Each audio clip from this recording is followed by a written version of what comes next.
আসসালামু আলাইকুম, আমি লাবণীস কিচেনে আপনাদের আরেকবার স্বাগত জানাই। বাঁধাকপির পাকোড়া তো সবাই খেয়েছেন। মসুর ডাল আর বাঁধাকপির এই পাকোড়াটি একবার খেয়ে দেখুন, দারুণ টেস্টি লাগে। এই পাকোড়াটি তৈরি করতে কিন্তু বেশি একটা সময় লাগবে না, মাত্র 10 মিনিটেই ছটফট এই পাকোড়াটি বিকেলের নাস্তার জন্য বানিয়ে নিতে পারবেন। বাঁধাকপি মসুর ডালের এই পাকোড়াটি বাচ্চাদের বিকেলের নাস্তার জন্য বানিয়ে দিলে বাচ্চারা কিন্তু খেতে খুবই পছন্দ করবে। বিকেলবেলা চায়ের আড্ডায় কিন্তু আপনারা চাইলে বাঁধাকপি মসুর ডালের এই মুচমুচে পাকোড়াটি পরিবেশন করতে পারেন। এখানে একটার অর্ধেক বাঁধাকপি নিয়েছি, আপনারা চাইলে পুরো একটা বাঁধাকপি নিতে পারেন। তারপর বাঁধাকপিগুলোকে এভাবে আমি ছুরি দিয়ে চিকন চিকন করে কুচি করে কেটে নিয়েছি। আপনারা চাইলে বটি দিয়ে ওই কাজটি করে নিতে পারেন। তারপর বাঁধাকপিগুলোকে আমি ভালোভাবে ধুয়ে নিয়েছি। এখন এখানে আমি 1 চা চামচের মতো লবণ দিয়ে দিব। তো লবণটা দেওয়ার পর এই বাঁধাকপিগুলোকে আমি হাত দিয়ে ডলে ডলে একটু মেখে নিব। বাঁধাকপিতে লবণ দেওয়ার কারণে কিন্তু এটা অনেকটা নরম হয়ে যাবে, আর এভাবে আমি হাত দিয়ে একটু ডলে ডলে মেখে নিব। কিছুক্ষণ সময় নিয়ে কিন্তু এই কাজটি করে নিতে হবে। এতে করে বাঁধাকপির মধ্যে যে পানিগুলো থাকবে সেটা কিন্তু সম্পূর্ণটা বেরিয়ে আসবে। দেখতেই পাচ্ছেন বাঁধাকপি থেকে কিন্তু অনেকটা পানি বের হচ্ছে, আর বাঁধাকপিগুলো কিন্তু নরম হয়ে যাচ্ছে। আমি এইভাবে বাঁধাকপিগুলো কিছুক্ষণ একটা সাইডে রেখে দিব। এখানে আমি হাফ কাপের মতো মসুর ডাল নিয়েছি। ডালটাকে আমি 3 থেকে 4 ঘন্টার মতো ভিজিয়ে রেখেছিলাম। তারপর ডালগুলো পানি দিয়ে ধুয়ে নিয়েছি। ডালগুলো অনেকক্ষণ ভিজিয়ে রাখার কারণে কিন্তু অনেকটা নরম হয়েছে, দেখতেই পাচ্ছেন। খুবই ভালো লাগবে। এই তো দেখুন, ডালগুলো কিন্তু আমি শিলপাটাতে এভাবে বেটে নিয়েছি। একটু একটু আস্তে আস্তে রয়েছে কিছু কিছু ডাল। তো চেষ্টা করবেন এভাবে শিলপাটাতে বেটে নেওয়ার জন্য। তো এটা আমি একটা সাইডে রেখে দিলাম। এখানে দেখতেই পাচ্ছেন বাঁধাকপিটা কিন্তু নরম হয়ে গিয়েছে, আর এর থেকে কিন্তু প্রচুর পরিমাণে পানি বের হচ্ছে। এখন বাঁধাকপিটাকে আমি হাত দিয়ে চিপে চিপে পানিগুলো বের করে নিব। তো এটা আমি একটা মিক্সিং বলে নিয়ে নিচ্ছি বাঁধাকপিগুলো থেকে পানিগুলো নিংড়ে। তো হাত দিয়ে ভালোভাবে চিপে সমস্ত পানিগুলো কিন্তু আমি বের করে নিচ্ছি। এ তো দেখুন বাঁধাকপিগুলো থেকে কিন্তু পানিটা নিংড়ে নেওয়া শেষ। এই পানিগুলো কিন্তু আমি ফেলে দিব, কতটা পানি বের হয়েছে।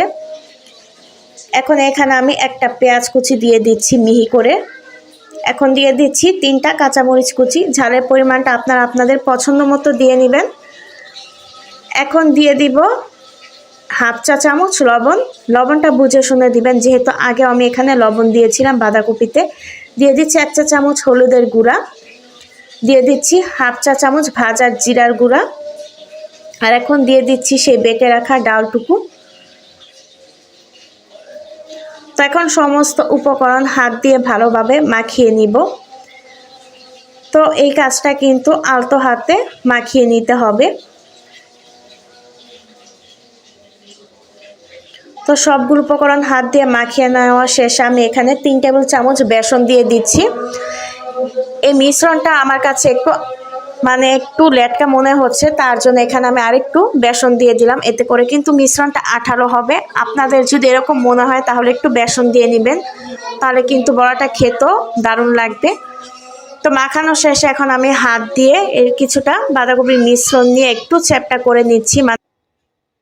প্রথমে হাতে কিছুটা মিশ্রণ নিয়ে তা একটু গোল করে নিচ্ছি। তারপর চারপাশটা ভালোভাবে হাত দিয়ে চেপে চেপে কাবাবের মতো শেপ দিয়ে নিচ্ছি। তো সবগুলো পাকোড়া কিন্তু আমি একইভাবে তৈরি করেছি। তো চুলাতে আগে থেকে একটা ফ্রাই প্যান বসিয়ে দিয়েছি তেল দিয়ে। তো তেলটা যখন গরম হয়ে যাবে তো সে পর্যায়ে আমি এখন নাস্তাটি ভেজে নিচ্ছি।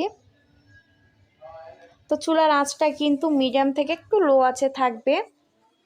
তো এখন আমি নাস্তাগুলো উল্টে পাল্টে ভেজে নিচ্ছি। তো এক পাশ আমার ভাজা হয়ে গেছে, তাই আমি উল্টে দিচ্ছি অপর পাশটা ভাজার জন্য। তো চুলার আঁচটা হাই হিটে বাড়াতে যাবেন না, তা না হলে পাকোড়াগুলি কিন্তু পুড়ে যাবে, উপরের কালারটা নষ্ট হয়ে যাবে, এতে করে দেখতে খারাপ লাগবে। তো পাকোড়াগুলো কিন্তু আমার ভাজা হয়ে গেছে, দেখুন ব্রাউন কালার করে আমি ভেজে নিয়েছি প্রত্যেকটা নাস্তায়।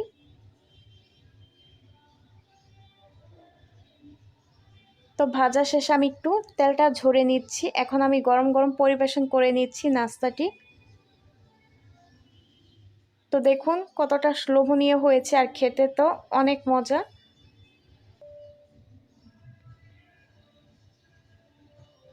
তো আপনি কিন্তু চাইলে ঝটপট বিকালে নাস্তায় এই পাকোড়াটি তৈরি করে নিতে পারেন। আজকের মতো এখানেই বিদায় নিচ্ছি। সেই পর্যন্ত সবাই ভালো থাকবেন, সুস্থ থাকবেন। আল্লাহ হাফেজ।